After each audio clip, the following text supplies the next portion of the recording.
विद्यार्थी मित्रों आगे જોઈએ આપણે 4 नंबर नो प्रश्न भिन्न भिन्न धर्म के लोग प्रार्थना करने के लिए कहाँ कहाँ जाते हैं।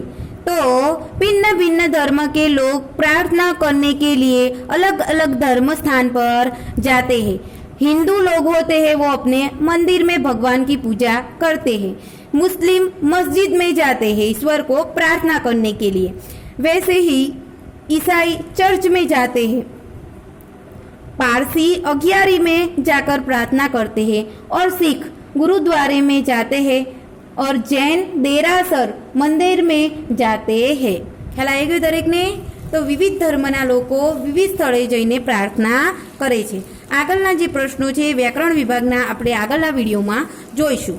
આજે આપણે કાવ્યને લગતા પ્રશ્નો જોઈશું। સ્વાધ્યાયમાં પહેલો પ્રશ્ન निम्नलिखित प्रश्नों के उत्तर दीजिए।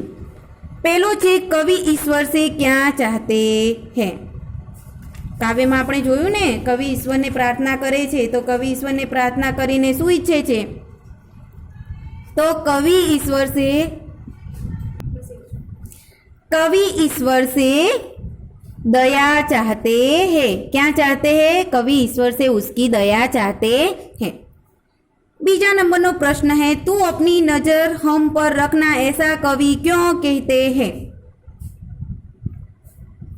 तू अपनी नजर हम पर रखना ऐसा कवि क्यों कहते हैं। तू अपनी नजर हम पर रखना ऐसा कवि इसलिए कहते हैं कि ईश्वर उसकी हर हाल में खबर रखे और दुख के समय उसके साथ रहे। अगर ईश्वर हर वक्त हर समय पर उन पर नजर रखेंगे तो उन पर आया दुख सुख सब वो जान सकेंगे और उस समय उनका साथ दे सके। इसलिए कवि कहते हैं कि तू अपनी नजर हम पर रखना।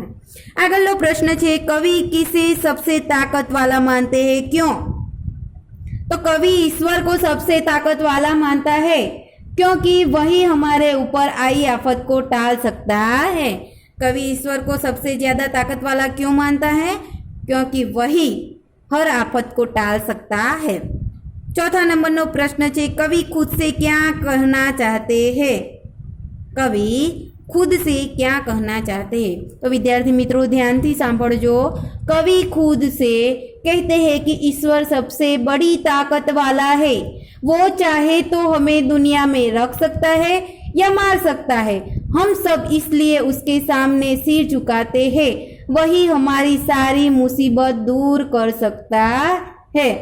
तो कवि खुद से यह कहना चाहते हैं कि ईश्वर ही सर्वोपरि है।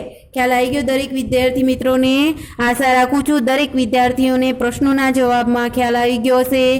काव्यमां पण समजण पड़ी हशे। आभार। अस्तु।